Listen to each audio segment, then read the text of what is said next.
Assalamualaikum warahmatullahi wabarakatuh. Oke teman-teman, channel ini adalah channel informasi dan edukasi dan bukan ajakan maupun saran finansial teman-teman. Hari ini kita akan update informasi terbaru mengenai Cardano teman-teman. Ini ada sebuah media, sebuah laporan dari media yang bernama CoinPaper. Jadi Charles Hoskinson, pendiri dari Cardano, menyatakan bahwa 9 proposal pengembangan bernilai kurang lebih 46,8 juta US dollar ini sedang diajukan kepada komunitas. Ini merupakan kunci strategis untuk mendorong aset kripto Cardano kembali masuk ke dalam 10 besar di Coin Market Cap teman-teman. Jadi dalam pernyataannya di platform X, Hodgkinson menegaskan bahwa fase berikutnya dari jaringan Cardano tidak akan ditentukan oleh keputusan sepihak dari pengembang inti, melainkan melalui proses pemerintahan atau governance yang melibatkan pemilihan perwakilan, alokasi dana treasure, dan hasil pemungutan suara komunitas teman-teman. Jadi kalau kita lihat di sini bahwa proposal-proposal ini diajukan oleh Input Output Global, perusahaan pengembangan inti di balik Cardano, yang secara signifikan memangkas anggaran yang diminta sebesar 52% dibandingkan tahun sebelumnya, teman-teman. Jadi pengurangan ini mencerminkan pergeseran menuju struktur pemerintahan yang lebih mandiri dan desentralisasi, di mana komunitas memiliki wewenang penuh untuk menentukan mana proyek yang layak dilanjutkan dan mana yang harus dihentikan karena kegagalan, teman-teman. Jadi proses pengambilan keputusan ini sedang berlangsung melalui Intersect, yaitu organisasi berbasis anggota yang mengelola tata kelola Cardano.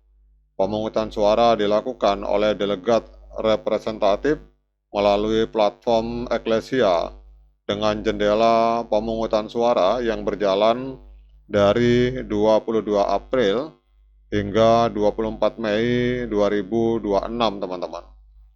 Jadi Hoskinson menegaskan bahwa desentralisasi berarti menerima resiko baik kegagalan maupun keberhasilan parsial. Jadi jika sebuah proyek gagal setelah didanai, maka ia akan dimatikan. Sementara proyek yang sukses itu akan terus dikembangkan. Jadi pendekatan ini menempatkan proses pemungutan suara bukan sekedar sebagai mekanisme pendanaan, melainkan sebagai penentu arah peta jalan atau roadmap dari Cardano ke depannya, teman-teman. Kemudian inti dari 9 proposal tersebut terbagi dalam beberapa kategori strategis, teman-teman. Jadi yang pertama adalah skalabilitas jaringan, kemudian integrasi Bitcoin, serta infrastruktur pengembang dan ekonomi. Proposal paling besar dan paling dipantau adalah Leios, yang merupakan peningkatan konsensus yang dirancang untuk meningkatkan throughput Cardano antara 10 hingga 65 kali lipat, teman-teman. Jadi tujuannya adalah mendukung lebih dari 1000 transaksi per detik pada akhirnya. Kemudian rencana uji coba testnet untuk Leios itu dijadwalkan pada Juni 2026 dengan kandidat peluncuran utama ditargetkan pada akhir tahun 2026, teman-teman. Kemudian selain Leios, proposal lain yang signifikan itu adalah Pogun, yang bertujuan membawa pasar kredit berbasis Bitcoin, jadi kemudian alat hasil atau yield, dan juga infrastruktur jembatan ke dalam ekosistem Cardano, teman-teman. Kemudian selain itu, terdapat juga proposal Babelfield yang memungkinkan pengguna membayar biaya transaksi menggunakan token selain token Cardano, dan ini memberikan fleksibilitas ekonomi yang lebih besar bagi pengembang, teman-teman. Jadi ini adalah gambaran informasi terbaru dari ekosistem Cardano, teman-teman. Nah, sekarang kita akan lihat harga Cardano. Jadi Cardano pada hari ini naik tipis, teman-teman. Jadi diperdagangkan di angka 0,2482 US dollar, naik tipis 0,19% dalam 24 jam. Jadi kapitalisasi pasar dari Cardano hari ini ada di angka 8,98 miliar US dollar, menempati peringkat ke-12, teman-teman.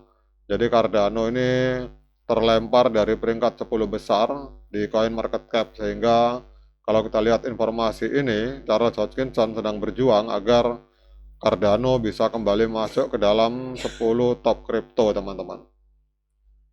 Kemudian untuk volume transaksi dalam 24 jam, kita lihat Cardano mengalami kenaikan sebesar 1,56% dalam 24 jam.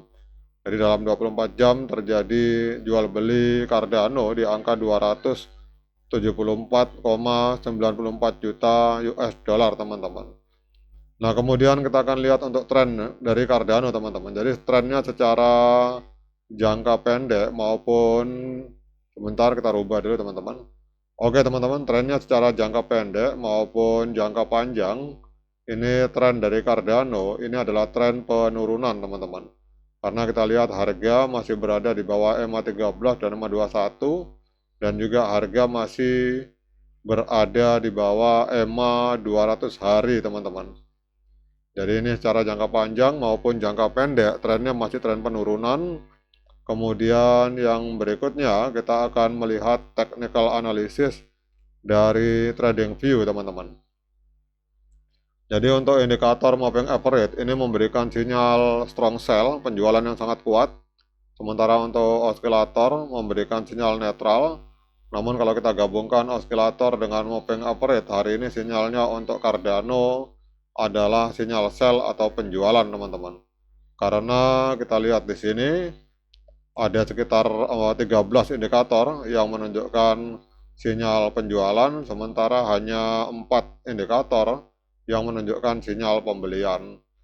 Nah, kemudian dengan berbagai informasi yang sudah saya sampaikan ini, apakah layak bagi kita untuk melakukan pembelian Cardano? Nah, untuk menjawab pertanyaan tersebut, saya persilahkan teman-teman untuk melakukan dior dan investigasi secara mandiri, karena uang Anda itu adalah tanggung jawab Anda masing-masing. Oke, teman-teman, demikian update informasi tentang Cardano ini. Semoga bermanfaat bagi kita semua. Sekian dari saya. Assalamualaikum warahmatullahi wabarakatuh.